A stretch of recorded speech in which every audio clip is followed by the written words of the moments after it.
मक्का royal clock tower, जिस पर लगा है दुनिया का सबसे बड़ा घड़ियाल और गोल्ड प्लेटेड क्रिसेंट। जब इस टावर की कंस्ट्रक्शन का काम चल रहा था तो सऊदी किंग की फरमाइश थी कि टावर के टॉप पर शीशे का एक ऐसा फसाद लगाया जाए जो दूर से देखने पर एक बहुत बड़े हीरे की तरह लगे, और इस हीरे के ऊपर होगा दुनिया का सबसे बड़ा क्रिसेंट, वो भी 24 कैरेट गोल्ड प्लेटेड। अब ये काम दुनिया में सिर्फ एक ही कंपनी कर सकती थी, मशहूर जर्मन कंपनी रीवा GmbH। पर यहाँ पर हीरे जैसे फसाद को बनाना या फिर क्रिसेंट पर सोने की लेयर चढ़ाने से भी एक बड़ा मसला था। वो ये कि रीवा कंपनी के इंजीनियर्स और उसका मालिक नॉन मुस्लिम थे, और ये बात तो आप सभी जानते हैं कि मक्का में एंट्री सिर्फ मुस्लिम्स को ही दी जाती है। रीवा कंपनी जिन्होंने ये प्रोजेक्ट ले तो लिया था, पर साइट पर फिजिकली काम करने के लिए सऊदी गवर्नमेंट का सख्त कानून है कि सिर्फ मुस्लिम्स को ही एंट्री दी जाएगी। इस मसले का आखिर क्या हल निकाला गया? मक्का रॉयल क्लॉक टावर पे लगा दुनिया का सबसे बड़ा घड़ियाल और 2 पैसेंजर बस जितना वजनी क्रिसेंट 600 मीटर की ऊंचाई तक कैसे पहुंचाया गया, वो भी एक ऐसी जगह के ऊपर जहां नीचे हर वक्त लाखों लोग होते हैं। ये हिस्ट्री में शायद पहली और आखिरी ऐसी बिल्डिंग थी जिसका आर्किटेक्ट आखिर तक भी बिल्डिंग को करीब से नहीं देख पाया। ये मक्का रॉयल क्लॉक टावर दुनिया की सबसे ऊंची बिल्डिंग्स में से एक है। 601 मीटर की ऊंचाई को छूने वाला ये टावर किसी इंजीनियरिंग के करिश्मे से कम नहीं है।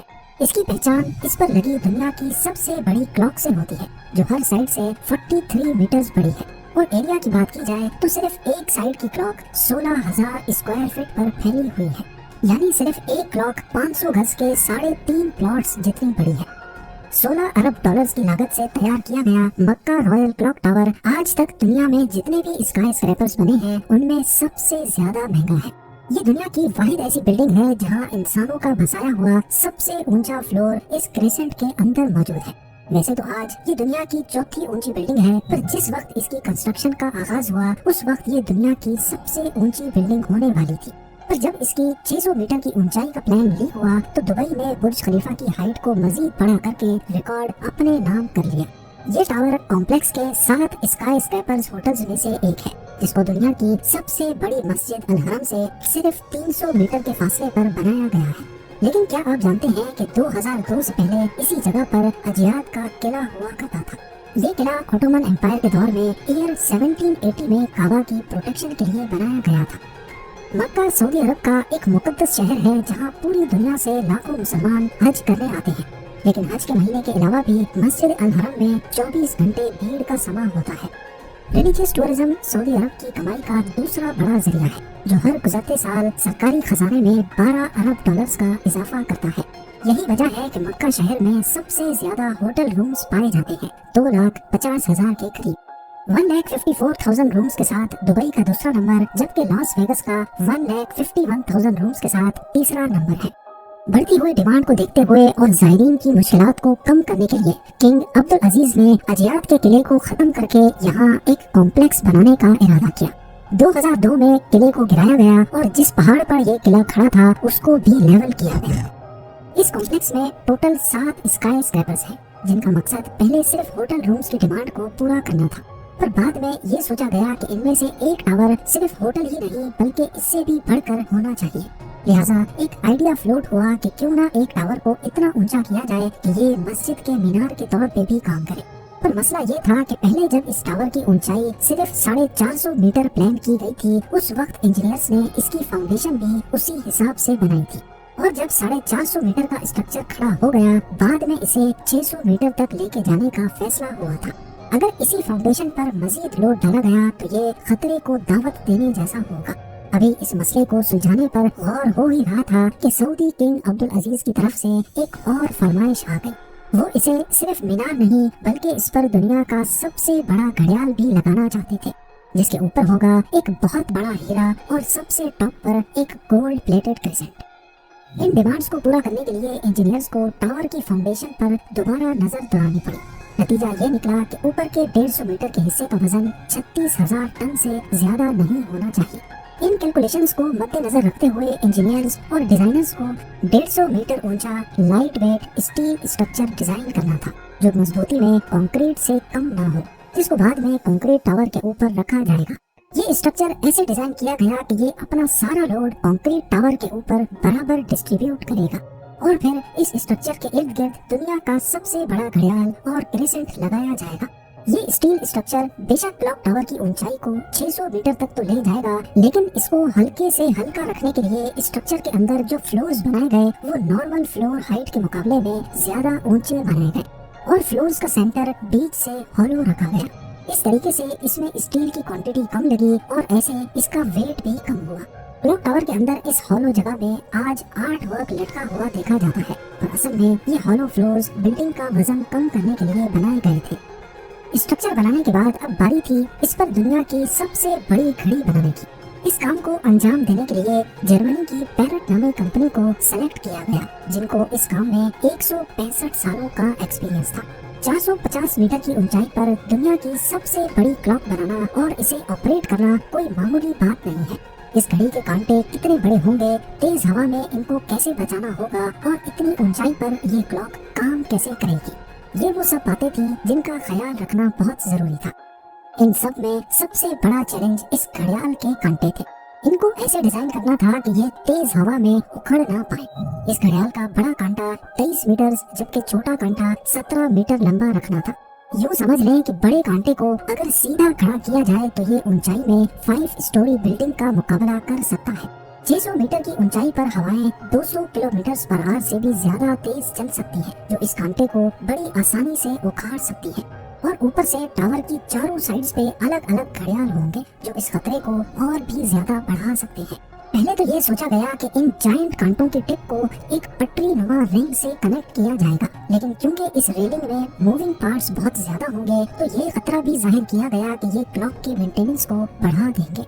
आखिरकार घड़ियाल के कांटों को स्पेशल कार्बन फाइबर मटेरियल से बनाने का फैसला किया गया, क्योंकि कार्बन फाइबर एक लाइट वेट मटेरियल है, लेकिन ये स्टील से भी ज्यादा मजबूत होता है।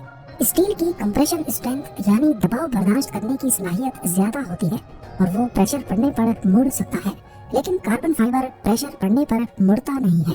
इसके अलावा स्टील में जंग लगने का खतरा भी होता है, जबकि कार्बन फाइबर पूरी तरह से रस्ट प्रूफ रहता है। मक्का क्लॉक टावर के लिए 4 नहीं बल्कि 5 कांटों के सेट बनवाए गए। एक स्पेयर में भी बनवा कर रखा गया। एक टेलर में सिर्फ एक कांटा लाद कर इसे मक्का क्लॉक टावर तक पहुंचाया गया। ये कांटे इतने बड़े हैं कि इसके अंदर आसानी से चला भी जा सकता है। क्लॉक टावर के चारों घड़ियाल को चलाने के लिए अलग अलग मोटर है, जिसे क्लॉक ड्राइव कहा जाता है, लेकिन यहाँ पर भी एक एक्स्ट्रा क्लॉक ड्राइव पहले से क्लॉक टावर में इंस्टॉल की गई है ताकि कभी खराबी की सूरत में फौरन रिप्लेस किया जा सके। इस घड़ियाल में एक मेंटेनेंस स्विच भी लगाया गया है, जिसे दबाते ही कांटे बिल्कुल सीधे हो जाते हैं और मेंटेनेंस वर्कर्स इसके अंदर जा सकते हैं। इस घड़ियाल की रंगत को सेलेक्ट करने के लिए भी काफी सारी रिसर्च की गई। पहले फैसला किया गया कि इसे काला और सफेद रंग दिया जाएगा, लेकिन कई एक्सपेरिमेंट्स करने से ये बात सामने आई कि दिन के वक्त तो टाइम सही नजर आ रहा है, पर रात के वक्त व्हाइट एलईडी लाइट्स आंखों में शार्प इमेज नहीं बना रही। मुख्तलिफ रंगों को चेंज करने के बाद आखिरकार ग्रीन कलर की एलईडी लाइट्स सेलेक्ट की गई। अब रात के वक्त भी 8 किलोमीटर दूर से देखने पर भी टाइम सही से नजर आने लगा। इस क्लॉक टावर पर हैरतअंगेज तौर पे टोटल 20 लाख एलईडी लाइट्स लगी है। हर एक एलईडी एक दूसरे से 4 इंच के फासले पर लगी है, जो देखने वाले को एक ही बहुत बड़ी लाइट के तौर पे नजर आती है। इन 20 लाख एलईडीज को भी स्पेशली मक्का के गर्म मौसम को नजर में रखते हुए बनाया गया, जिसमें 1 साल से भी ज्यादा का वक्त लगा। अब बारी थी मक्का क्लॉक टावर के सबसे मुश्किल पर खूबसूरत पार्ट को बनाने की। बिल्डिंग के टॉप पर एक क्रेसेंट लगाना था, जो टावर की हाइट को 600 मीटर तक पहुंचाने के लिए सबसे अहम था। ये क्रेसेंट 75 फीट ऊंचा और इतना ही ज्यादा चौड़ा भी है। लाइट वेट रखने के लिए इसे फाइबर ग्लास और कार्बन फाइबर को मिक्स करके बनाया गया, पर फिर भी इसका टोटल वजन 35 टन के करीब है। क्रेसेंट और घड़ियाल के ऊपर हीरे जैसे फसाद को बनाने की जिम्मेदारी जर्मन कंपनी रीवा को दी गई। ऊपर के 150 मीटर की फिनिशिंग का काम इसी कंपनी को करना था, और ये काम ऐसा है जिसके लिए जर्मन इंजीनियर्स का मक्का की होली सिटी में आना बहुत जरूरी था। पर क्योंकि मक्का में सिर्फ मुस्लिम्स को ही एंट्री दी जाती है, इसीलिए कुछ इंजीनियर्स और रीवा के मालिक को सिर्फ मक्का रॉयल क्लॉक टावर पर काम करने के लिए अपना रिलीजन बदलकर मुसलमान होना पड़ा। जी हाँ, दुनिया की सबसे बड़ी क्लॉक बनाने के लिए भी जो इंजीनियर्स अपना रिलीजन चेंज नहीं करना चाहते थे, उन्होंने दुबई में रहकर घड़ियाल को बनाया और फिर बाद में उसे मक्का ट्रांसपोर्ट किया। सबसे खास बात ये कि क्रेसेंट के कोने कोने पर सोने की लेयर चढ़ी होगी। अगर तुझे क्रिसेंट पूरा वन पीस में बनाया गया तो फिर इसे टॉप तक पहुंचाना और फिर वहां इंस्टॉल करना मुश्किल नहीं बल्कि नामुमकिन होगा, क्योंकि भीड़ और जगह की तंगी की वजह से यहाँ सिर्फ टावर क्रेन्स काम कर सकती हैं, पर वो भी इतना ज्यादा वजन एक साथ नहीं उठा सकती। तभी इसे अलग अलग पार्ट्स में बनाने का इरादा किया गया। इस क्रिसेंट पर गोल्ड की लेयर चढ़ाने के लिए करीब 10 करोड़ मोज़ेक टाइल्स के पीसेस चिपकाए गए, जिन पर सोने की लेयर चढ़ी हुई थी। हर एक मोज़ेक टाइल्स को बारीकी से बनाया गया और फिर इनको 2 बाय 2 सेंटीमीटर के ब्लॉक में काटा गया। ये पूरा क्रिसेंट भी दुबई में तैयार किया गया और फिर फाइनल टच देने के बाद इसे मक्का भेजा गया। क्लॉक का डेमो वर्जन भी पहले दुबई की एक लोकेशन पर इंस्टॉल किया गया, क्योंकि जर्मन कंपनी के कुछ इंजीनियर्स जिन्होंने अपना रिलीजन चेंज नहीं किया था, वो पहले इसे इंस्टॉल करके देखना चाहते थे कि कहीं कोई खामी तो नहीं रह गई। सारे मसले फिक्स करने के बाद ही इसे मक्का तक पहुंचाया गया। 600 मीटर की ऊंचाई पर क्रिसेंट की इंस्टॉलेशन भी एक बहुत बड़ा चैलेंज था, क्योंकि इतनी ज्यादा ऊंचाई पर टावर क्रेन्स इतना ज्यादा लोड नहीं उठा सकती। इस क्रिसेंट को 4 अलग अलग हिस्सों में ऊपर खींचा गया और एक हिस्से का वजन करीब 4 टन था। ये इंजीनियर्स और वर्कर्स के लिए काफी खतरनाक टास्क था, क्योंकि एक तो टावर क्रेन्स इतनी ज्यादा ऊंचाई पर होने की वजह से ज्यादा वजन नहीं उठा सकती थी। दूसरा, अगर इस प्रोसेस के बीच तेज हवा चल पड़ी तो पेंडुलम इफेक्ट की वजह से 4 टन का वजन डबल भी हो सकता है। फिर वही हुआ जिसका डर था। ठीक उस वक्त जब क्रिसेंट का एक हिस्सा हवा में था, अचानक हवा चल पड़ी। आखिरकार कुछ वर्कर्स ने इसे रस्सियों से पकड़कर हिलने से रोका और फिर इसे पोजीशन में लाकर फिक्स कर दिया गया। इस क्रिसेंट में टोटल 3 फ्लोर्स हैं, एक ऑफिस, एक मीटिंग रूम और एक मस्जिद, जो कि मैन मेड स्ट्रक्चर पर दुनिया की सबसे ऊंची मस्जिद है। आज ये क्रिसेंट मैन मेड स्ट्रक्चर पर इंसानों का सबसे ऊंचा बसाया गया फ्लोर भी है। बुर्ज खलीफा का सबसे ऊंचा ऑक्यूपाइड फ्लोर 585 मीटर्स पे है और शंघाई टावर का 583 मीटर्स। मक्का रॉयल क्लॉक टावर की कंस्ट्रक्शन 2002 में शुरू हुई और 9 साल तक चलने के बाद 2011 में कंप्लीट हुई। अपने पीक टाइम में इस पर 20,000 वर्कर्स एक साथ काम करते थे। इस पूरे कॉम्प्लेक्स में 11,116 रूम्स हैं, जबकि सिर्फ क्लॉक टावर अकेले में 1650 रूम्स। इस क्लॉक का वक्त एटॉमिक क्लॉक सिस्टम से कनेक्टेड है, जो इसे दुनिया की सबसे एक्यूरेट क्लॉक्स में शामिल करता है। क्लॉक टावर रात को 20 लाख एलईडी से रोशन होता है, जो 25 किलोमीटर दूर तक भी देखी जा सकती है। गुंटर स्नेल, जो क्लॉक टावर के आर्किटेक्ट थे जिन्होंने सारी बिल्डिंग को डिजाइन किया, वो इसे कभी भी करीब से नहीं देख पाए। आखिरकार जब टावर कंप्लीट हुआ तो उन्होंने मक्का की टेरिटरी के बाहर रहते हुए दूर से ही इसको देखकर वापस गाड़ी मोड़ ली।